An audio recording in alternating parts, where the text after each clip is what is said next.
সূর্যনারায়ণ মিশ্র, যিনি পরবর্তীকালে মুর্শিদকুলি খাঁ নামে পরিচিত হয়েছিলেন, বাংলার প্রথম নবাব, তাঁর সময় কিন্তু মেদিনীপুরের এই পাতরা অঞ্চলে মন্দির নির্মাণের কাজ শুরু হয়। 1740 সাল পর্যন্ত আলীবর্দী খাঁ শাসনকালের সময় পর্যন্ত বিদ্যানন্দ ঘোষাল জমিদার পরিবার এবং বন্দ্যোপাধ্যায় জমিদার পরিবার এখানে মোট 34টি মন্দির নির্মাণ করেছিল।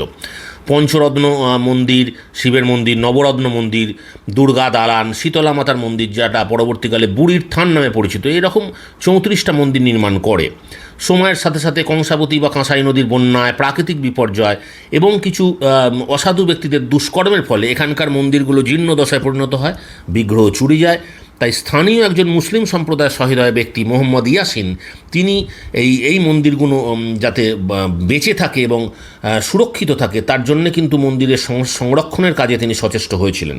তার এই মহান কর্মকাণ্ডের জন্য ভারতের রাষ্ট্রপতির তরফ থেকে তাঁকে কবির উপাধিতে ভূষিত করা হয়েছে। সম্পূর্ণ টেরাকোটার এই মন্দির 250 থেকে 300 বছরের প্রাচীন এই মন্দিরগুলোর সংস্কার এবং তত্ত্বাবধানের দায়িত্ব নিয়েছেন আর্কিওলজিক্যাল সার্ভে অফ ইন্ডিয়া। 28টা মন্দিরের মধ্যে এখন 18টা মন্দিরের সংস্কার কার্য হচ্ছে। আশা করা যাচ্ছে ভবিষ্যতে এখানে পুনরায় সেই বিগ্রহগুলোকে স্থাপন করা হলেও হতে পারে। যদি কিছু বিগ্রহ অবশিষ্ট থাকে, শোনা যাচ্ছে কিছু বল্লভদের বাড়িতে, বল্লভ পরিবারে কিছু বিগ্রহকে স্থানান্তরিত করা হয়েছে কারণ সুরক্ষিত নয় বলে।